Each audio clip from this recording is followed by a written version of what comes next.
Assalamualaikum warahmatullahi wabarakatuh. Perkenalkan, nama saya Zahra Nurina, NIM 2103102146, kelas 4E Manajemen. Video ini dibuat untuk memenuhi ujian akhir semester mata kuliah pengantar filsafat ilmu yang diampu oleh Ibu Wiwin.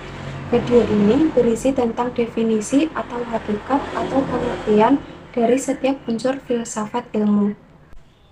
Nomor 1. Etika.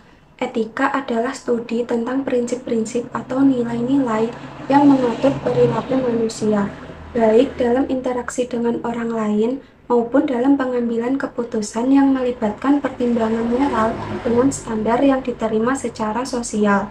Nomor 2. Metafisika. Metafisika adalah salah satu cabang filsafat yang mempelajari hal-hal yang melampaui pengalaman manusia dan dunia fisik.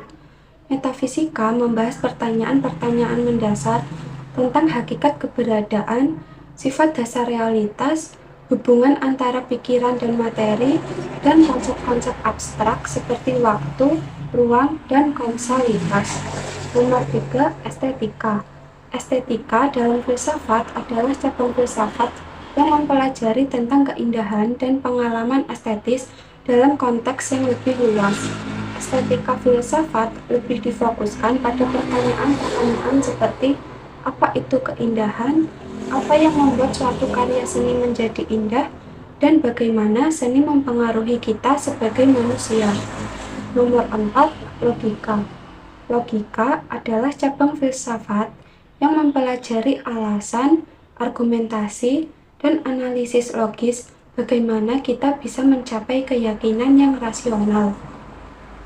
Nomor 5. Monoisme.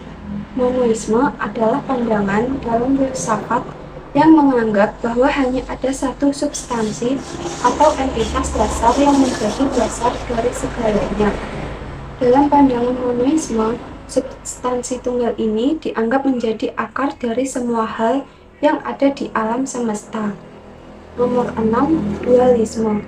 Dualisme dalam filsafat adalah pandangan yang menyatakan bahwa ada dua jenis substansi atau entitas yang mendasari alam semesta, yang bersifat terpisah dan memiliki sifat yang berbeda-beda. Dalam pandangan dualisme, dua substansi tersebut seringkali dianggap memiliki sifat-sifat yang berbeda dan ada pemisahan antara keduanya. Nomor 7. Pluralisme. Pluralisme adalah sebuah konsep atau pandangan yang mengakui dan menghargai keberagaman dalam berbagai aspek kehidupan, termasuk agama, budaya, suku bangsa, dan pandangan politik. Nomor 8. Materialisme. Materialisme adalah pandangan yang memberikan fokus pada dunia material atau materi sebagai dasar dari segala fenomena yang ada. Menurut pandangan materialisme, segala hal termasuk pikiran, kesadaran, dan kehidupan manusia dapat dijelaskan dan dikaitkan dengan dasar materi dan proses fisik. Nomor 9.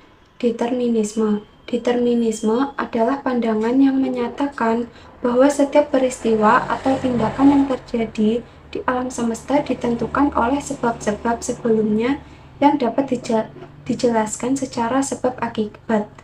Menurut pandangan determinisme, segala sesuatu yang terjadi di dunia ini telah ditentukan sejak awal waktu berdasarkan hukum-hukum alam dan kondisi yang ada.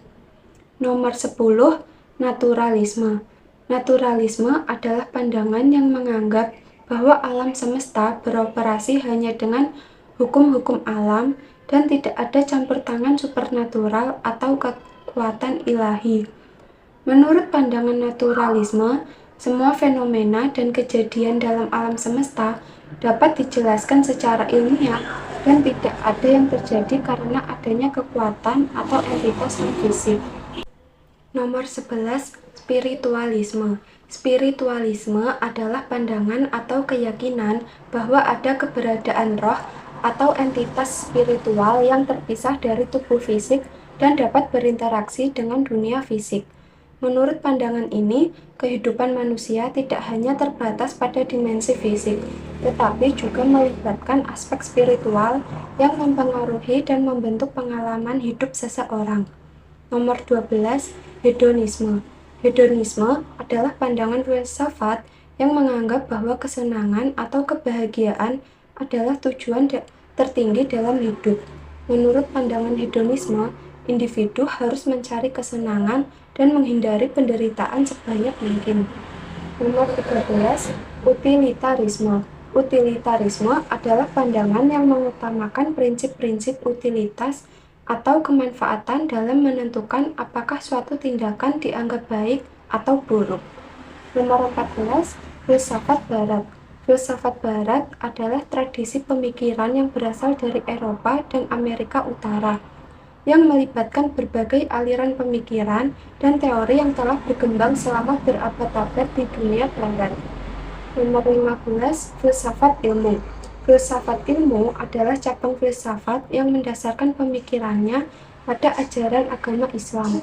Filsafat Islam mencoba untuk memahami aspek-aspek kehidupan dan realitas melalui lensa pemikiran filosofis yang terinspirasi oleh keyakinan dan prinsip-prinsip Islam. Nomor 16, filsafat timur. Filsafat timur adalah cabang filsafat yang memiliki karakteristik berbeda dengan filsafat di barat. Filsafat timur cenderung lebih berfokus pada spiritualitas, kehidupan praktis, dan pemahaman holistik tentang alam semesta. Nomor 17, filsafat politik. Filsafat politik adalah cabang filsafat tentang kekuasaan, pemerintahan, dan organisasi sosial dalam masyarakat.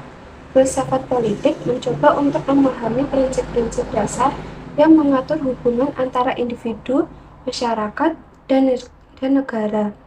Nomor 18, filsafat hukum. Filsafat hukum adalah cabang filsafat yang mempelajari hakikat, sifat, asal-usul, dan prinsip-prinsip hukum. Filsafat hukum senantiasa berhubungan dengan masalah kekuasaan negara dan kaitan dengan ilmu hukum. Nomor 19, filsafat Pancasila. Filsafat Pancasila adalah pandangan filosofis yang menjadi dasar ideologi negara Indonesia, yaitu Pancasila. Filsafat Pancasila menggambarkan visi dan idealitas bangsa Indonesia dalam membentuk sebuah negara yang berlandaskan keadilan, kesatuan, kebebasan, dan kemakmuran bagi seluruh rakyatnya. Nomor 20, filsafat sejarah. Filsafat sejarah adalah cabang filsafat yang mempelajari sifat, tujuan, dan metodologi dalam penyelidikan sejarah. Filsafat sejarah mencoba untuk memahami hakikat sejarah sebagai disiplin ilmu serta pertanyaan-pertanyaan filosofis yang muncul darinya. Sekian video dari saya. Apabila ada kesalahan kata, mohon maaf. Wassalamualaikum warahmatullahi wabarakatuh.